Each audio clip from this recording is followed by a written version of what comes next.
कहानी की शुरुआत में हमें कार फैक्ट्री को दिखाया जाता है जहां पर बहुत सारे मैकेनिक्स काम कर रहे हैं और तभी एक लाल रंग की गाड़ी का बोनट अपने आप ही नीचे हो जाता है जिससे एक मैकेनिक का हाथ दब जाता है।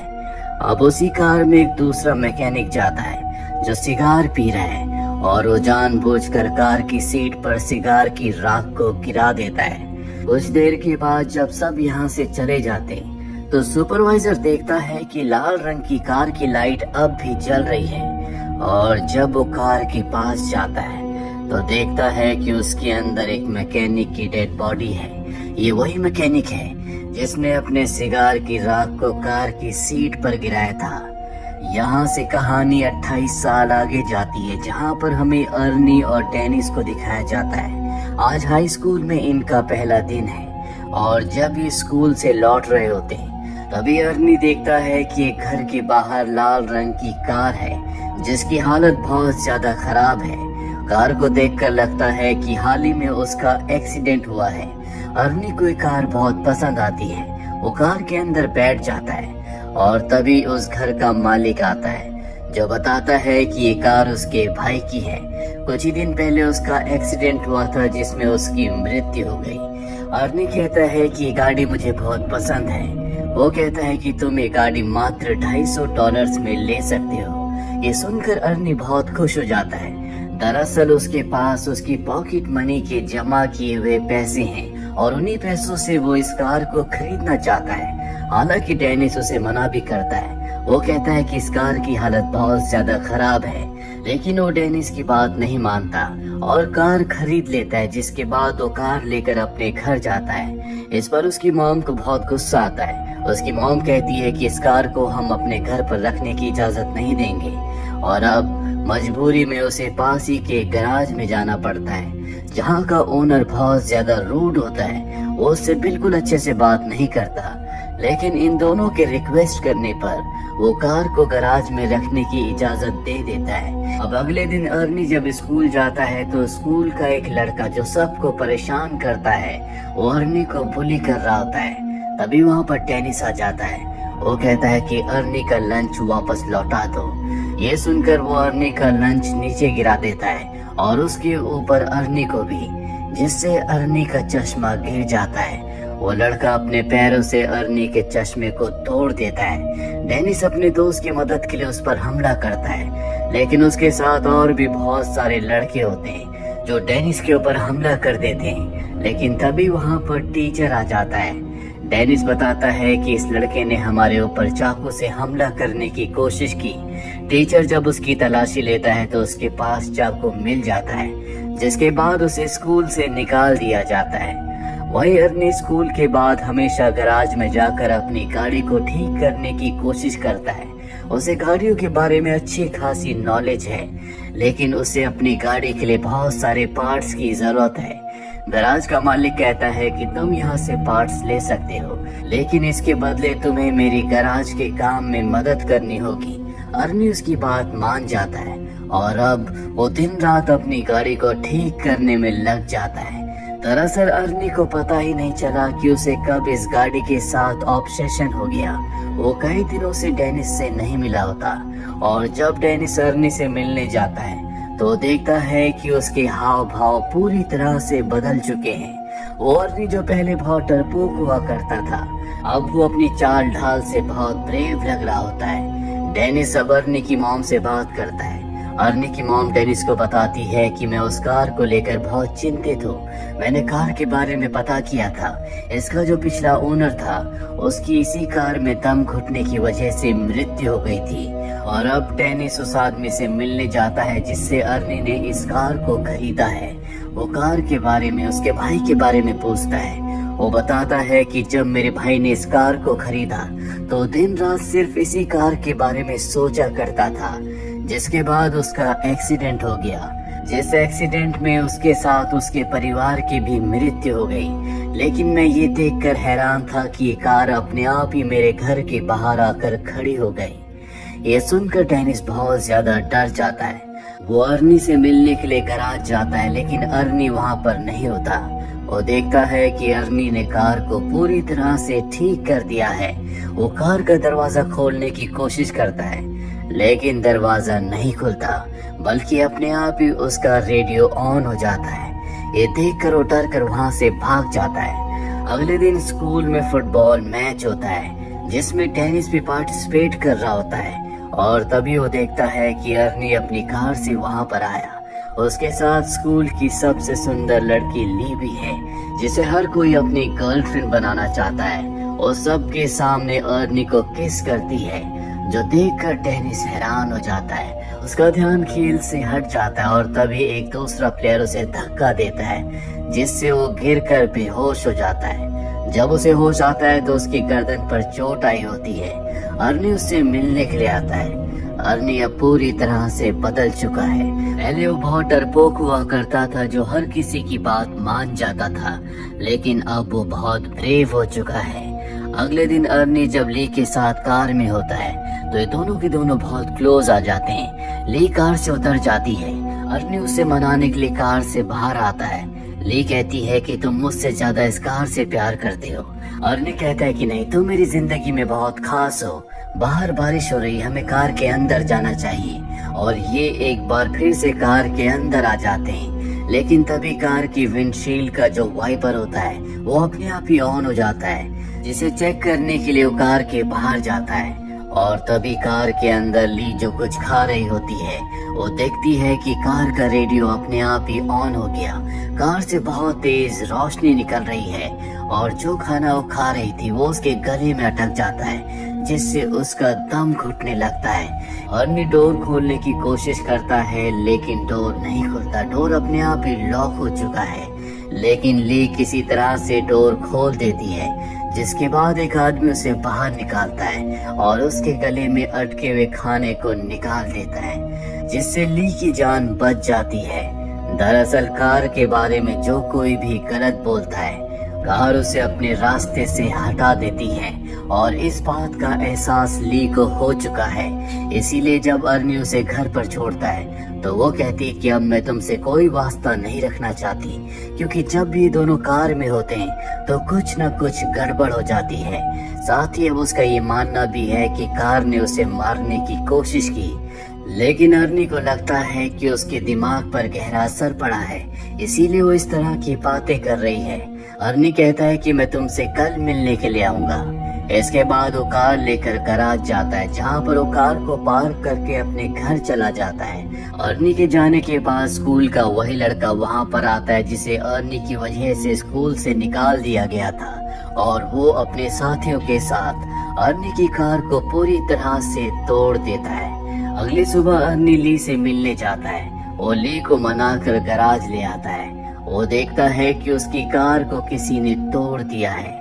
उसे लगता है कि ये ली का काम है, क्योंकि वो कार को पसंद नहीं करती, इसीलिए वो ली को बहुत उल्टा सीधा कहता है। ली वहाँ से चली जाती है, जिसके बाद अर्नी अपने घर आता है, जहाँ पर वो अपनी मॉम से बहुत बदतमीजी से बात करता है।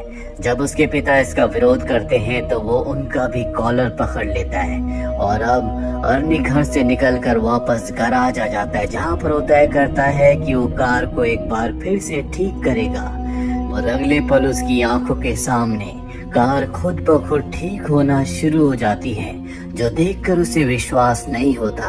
पर अब शायद वो कार के पूरी तरह से वश में है, इसीलिए वो ये बात नहीं समझ पाता कि ये कार कितनी खतरनाक है। वही हमें एक लड़के को दिखाया जाता है, जो उन्हीं लड़कों में से एक है जिसने कार को तोड़ा था। और तभी उसके सामने अर्नी की कार आ जाती है। उसे लगता है कि अर्नी कार के अंदर है, लेकिन कार के अंदर कोई नहीं होता। और अब कार उसका पीछा करती है। वो अपनी जान बचाने के लिए एक ऐसी जगह पर चला जाता है जहाँ पर कार नहीं आ सकती, लेकिन कार जबरदस्ती उस जगह के अंदर जाकर उसे मार देती है। वहीं अर्नी अगली सुबह टेनिस से मिलने के लिए जाता है, जो अब भी हॉस्पिटल में है। इसको पता होता है कि उसकी कार किसी ने तोड़ दी, लेकिन वो बताता है कि मेरी कार पूरी तरह से ठीक है। डेनिस उससे सवाल पूछता है कि इतनी जल्दी कार कैसे ठीक हो गई, पर वो उसकी बात का कोई जवाब नहीं देता और वहाँ से निकल जाता है। इसके बाद उसके पास एक डिटेक्टिव आता है और बताता है कि तुम्हारी गर्लफ्रेंड ने मुझे बताया था कि तुम्हारी कार को किसी ने पूरी तरह से तोड़ दिया और वो अपने आप ही ठीक हो गई। क्या ये सच है? अर्नी उसकी बात का कोई जवाब नहीं देता। वो कहता है कि जिन लड़कों ने तुम्हारी कार को तोड़ा था उसमें से एक की मृत्यु हो चुकी है। ये सुनकर अर्नी बहुत खुश हो जाता और कहता है कि बहुत अच्छा हुआ। वो वहाँ से चला जाता है और अब डिटेक्टिव को उस पर शक है। वही हमें उस लड़के को दिखाया जाता है जिसे अर्नी की वजह से स्कूल से निकाला गया था, जिसने अर्नी की कार को तोड़ा था। वो अपने एक दूसरे साथी के साथ होता है। उसे एहसास होता है कि कोई कार उनका पीछा कर रही है। वो अपनी कार की स्पीड बढ़ाता है और गैस स्टेशन पर जाता है जहाँ पर उसका एक और दोस्त होता है और ये भी उन्हीं में से एक है जिसने कार को तोड़ा था। और अब वो अपनी कार से नीचे उतर जाता है, लोहे की एक बहुत बड़ी रॉड लेकर वहाँ पर खड़ा हो जाता है ताकि जब भी वो कार वहाँ पर आए तो वो उस पर हमला कर दे। और तभी वो कार वहाँ पर आ जाती है जो उसकी कार पर टक्कर मारती है। वो देखता है ये तो अर्नी की कार है। वो अर्नी को बाहर आने के लिए कहता है, लेकिन कार उसकी गाड़ी पर कई टक्कर मारती है जिससे उसकी कार गैराज के अंदर चली जाती है। कार का पेट्रोल लीक हो जाता है और तभी एक बहुत बड़ा धमाका होता है, जिस धमाके में 2 लड़कों की मृत्यु हो जाती है। और अब वो लड़का जिसने अर्नी को बुली किया था अपनी जान बचाने के लिए वहाँ से भागता है, लेकिन चलती हुई कार गैराज से बाहर आती है और उसका पीछा करके उसे भी मार देती है। इसके बाद कार अपने आप ही गैराज में आ जाती है जहाँ पर अर्नी उसे पार्क करता है। गैराज का ओनर देखता है कि कार से धुआं निकल रहा है, इसीलिए वो कार के पास जाता है और अर्नी को बाहर निकलने के लिए कहता है, लेकिन उसे कोई जवाब नहीं मिलता। जिसके बाद वो खुद कार के दरवाजे को खोलता है और देखकर हैरान हो जाता है कि कार में कोई नहीं है। वो कार को चेक करने के लिए कार के अंदर बैठ जाता है और तभी अपने आप ही कार का दरवाजा बंद हो जाता है, जिसके बाद उसकी भी कार में मृत्यु हो जाती है। अगली सुबह अर्नी जब घर आ जाता है तो देखता है कि वहाँ पर बहुत सारी पुलिस है। वो डिटेक्टिव भी है जिसने उससे सवाल पूछे थे। अर्नी को बताता है कि तुम्हारी कार में तुम्हारे गैराज के ओनर की डेड बॉडी मिली है। यहाँ पर कार की हालत अब पूरी तरह से ठीक हो चुकी है। अर्नी को पता है कि ये काम कार का ही है, लेकिन वो डिटेक्टिव को कुछ नहीं पता था क्योंकि वो इस कार को नहीं खोना चाहता। वो इस कार के लिए ऑब्सेस्ड है। कार ने पूरी तरह से उसे अपने वश में कर रखा है। वही डेनिस अपने घर वापस आ जाता है। उससे ली मिलने के लिए आती है और कहती है कि मुझे पूरा यकीन है कि कार ने अर्नी को अपने वश में कर रखा है। डेनिस कहता है कि मुझे भी ऐसे ही लगता है क्योंकि अर्नी को मैं बहुत वक्त से जानता हूँ। वो बहुत शरीफ लड़का है, हमें उसकी मदद करनी होगी। इसके बाद ली वहाँ से चली जाती है। ली के जाने के बाद अर्नी डेनिस से मिलने के लिए आता है और कहता है क्यों ना हम ड्राइव पर चले। डेनिस उसकी बात मान जाता है और जब वे ड्राइव पर जाते हैं तो अर्नी बहुत रफ्तार से गाड़ी चलाता है। डेनिस उसे ऐसा करने से मना करता है, लेकिन वो उसकी बात नहीं सुनता और कहता है कि ये कार मुझे कभी नुकसान नहीं पहुंचाएगी। इनका एक्सीडेंट होने से भी बच जाता है।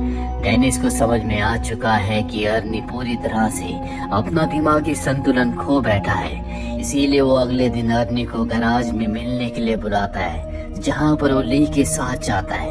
ये दोनों के दोनों एक्सकेवेटर में बैठे होते हैं, लेकिन यहाँ पर कार नहीं होती। दरअसल ये एक्सकेवेटर से कार को कुचलना चाहते हैं और अब ली नीचे उतर जाती है, लेकिन कार गैराज में ही थी जिसने अपने आप को छुपा रखा था। और जैसे कार के सामने ली आती है वो रफ्तार से उसकी तरफ बढ़ना शुरू कर देती है। ली किसी तरह से एक पोल से लटक कर अपनी जान बचाती है, लेकिन अब भी कार उसका पीछा नहीं छोड़ती। इससे पहले कि कार उसे मार देती, डेनिस उसके सामने एक्सकेवेटर ले आता है जिससे ली की जान बच जाती है। कार वहाँ से रिवर्स हो जाती है और इस बार कार खाली नहीं होती बल्कि उसके अंदर अर्नी होता है जो अपना दिमागी संतुलन खो बैठा है। वो कार के लिए ऑब्सेस्ड है। जो भी उसके और कार के बीच में आएगा अर्नी उसका खात्मा कर देगा।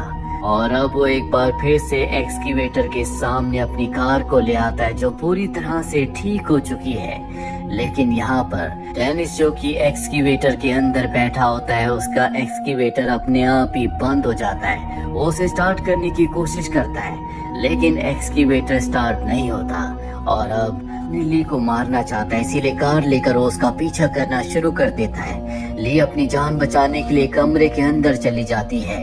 अर्नी ली को मारने के लिए उस कमरे में टक्कर मारता है जिससे एक बहुत बड़ा एक्सीडेंट होता है और वो आगे की विंडशील्ड को तोड़कर बाहर निकल जाता है। उसके शरीर में विंडशील्ड का एक बहुत बड़ा टुकड़ा घुस चुका है, इससे उसे बहुत तकलीफ हो रही होती है। वो अपनी जिंदगी की आखिरी सांसें ले रहा है और अपनी जिंदगी के आखिरी पलों में भी वो अपनी कार को छूने की कोशिश करता है और तभी उसकी मृत्यु हो जाती है।